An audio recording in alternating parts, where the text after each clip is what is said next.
देश नीति केवल सच्ची और पक्की खबरें। नमस्कार दोस्तों, भारत ने एक बार फिर रिकॉर्ड खड़ा कर दिया है। नहीं नाम बनाने में, नहीं नीचे गिराने में। मैं आपको खबर बताऊं उससे पहले आप ये मोदी जी की पुरानी वीडियो देखिए।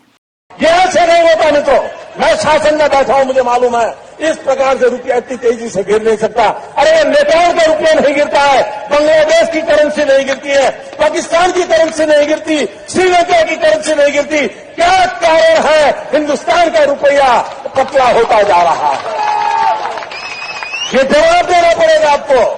देश आपसे जवाब मांग रहा है। सही कहा है प्रधानमंत्री जी ने, देश जवाब मांग रहा है। दोस्तों खबर आ रही है कि भारत के रुपए की वैल्यू डॉलर के मुकाबले 83 रुपए और 43 पैसे हो गई है। इस नए गिरावट ने दोस्तों एक नया रिकॉर्ड बना दिया है। रुपया डॉलर के मुकाबले आज तक के सबसे निचले स्तर पर है।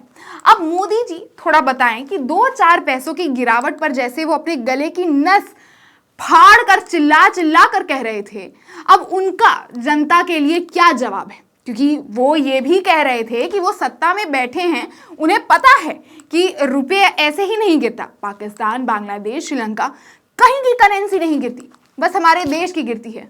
क्यों गिरती है? वैसे आगे आपको दिखाऊंगी सारा डाटा कि कैसे मोदी जी ने पिछले 10 साल में रुपये को वेंटिलेटर पे ही पहुंचा दिया है। लेकिन उससे पहले ये तस्वीर देखिए। मोदी जी खुद तो बताएंगे नहीं, इसलिए विपक्ष ने कार्टून के जरिए बता दिया कि रुपये कैसे गिरा है।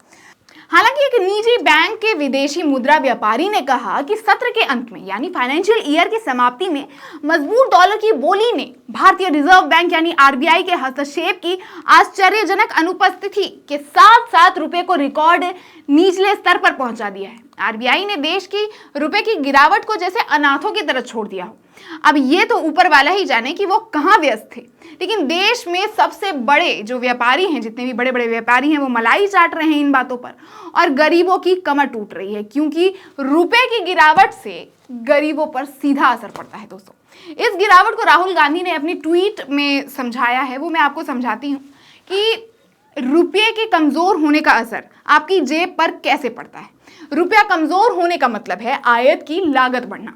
जैसे कोई सामान विदेश से $1 में आता है तो सितंबर 2021 में हमें 73 रुपए चुकाने होते थे। अब इसी सामान के करीब हमें 84 रुपए चुकाने होंगे, पूरे 11 रुपए ज्यादा। अब कोई सामान विदेश से 11 रुपए ज्यादा कीमत पर देश में आएगा तो लोगों को भी महंगे दाम में मिलेगा। जैसे भारत 80% कच्चा तेल आयात करता है।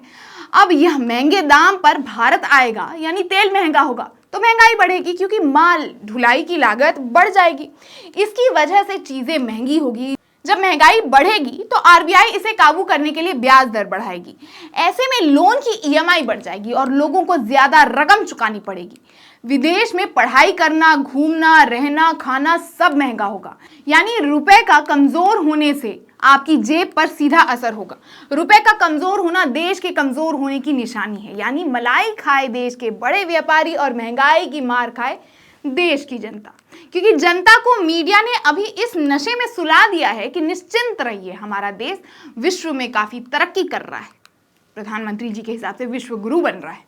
सोचिए दोस्तों। खैर मैं आपको बता दूं कि कोई भी देश की करेंसी तभी गिरती है जब उस देश में खर्च ज्यादा हो रहा हो, यानी हम इंपोर्ट ज्यादा कर रहे हैं, और आमदनी कम हो, यानी हम एक्सपोर्ट कम कर रहे हैं। वैसे तो मोदी जी बड़े बड़े भाषणों में बोलते रहते हैं कि हमारे देश को उन्होंने कहां से कहां पहुंचा दिया, मतलब वो कितना गिरा हुआ था और आज मोदी जी ने उसे एक अलग ही स्वरूप में उठा दिया है। जबकि दोस्तों भाषणों में ही ये बात शायद मोदी जी बोल सकते हैं, जमीनी हकीकत में जब मोदी जी से भी पूछा जाएगा, डाटा मांगा जाएगा, तो उनके भी मुंह पे ताले लग जाएंगे। वैसे दोस्तों मोदी जी के राज में मोदी जी ने वर्ल्ड बैंक से भी लोन लेने का भी रिकॉर्ड तोड़ा है। देखिए दोस्तों, इकोनॉमिक टाइम्स की ये रिपोर्ट है जिसमें साफ साफ शब्दों में बताया है कि भारत ने वर्ल्ड बैंक से 13,834.54 करोड़ रुपए केवल पीएम आयुष्मान भारत स्कीम के तहत लिए। जबकि दोस्तों आयुष्मान कार्ड में कैग की रिपोर्ट में बड़े घोटाले का भी आरोप लगाया था। और दोस्तों आपको देश नीति ने भी बताया था कि कैसे आयुष्मान कार्ड के तहत देश में धांधली हुई थी।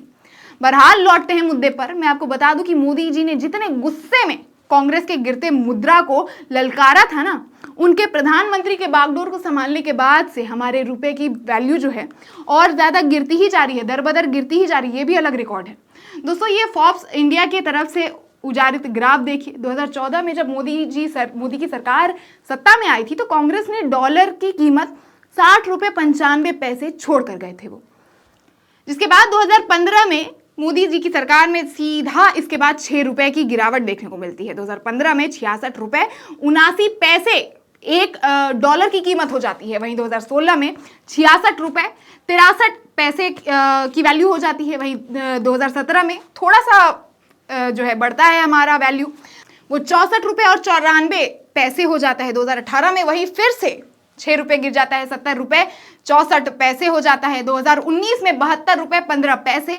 2020 में 74 रुपए 31 पैसे, वहीं 2021 में 75 रुपए 45 रुपए हो जाता है। 2022 में 81 रुपए 62 रुपए, 2024 जनवरी तक ये 83 रुपए 10 पैसे था और अभी खबर के मुताबिक भारत के रुपए की वैल्यू 83 रुपए 43 तक गिर गई है। बता दूं कि ये डॉलर के हिसाब से की गई गणना है। जैसा कि आपने खुद देखा होगा कि कैसे ये रिकॉर्ड ब्रेकिंग इंडियन करेंसी की गिरावट है।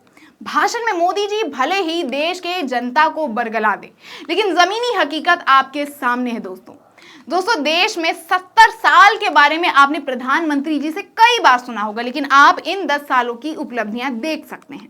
कोई भी देश कितना ताकतवर है ये उस देश की करेंसी तय करती है, और ऐसे में अब भारत तो 3 ट्रिलियन इकोनॉमी बनने से रहा, तो सोच समझकर इस बार अपना वोट दीजिएगा। और 3 ट्रिलियन का तो पता नहीं, लेकिन भारत जल्द कंगाल ना हो जाए इसके लिए तो देश को सही हाथों में होना बनता है। बाकी इस मुद्दे पर आप अपनी राय हमें कमेंट बॉक्स में जरूर बताएं, और वीडियो पसंद आए तो इसे लाइक और ज्यादा से ज्यादा शेयर करें।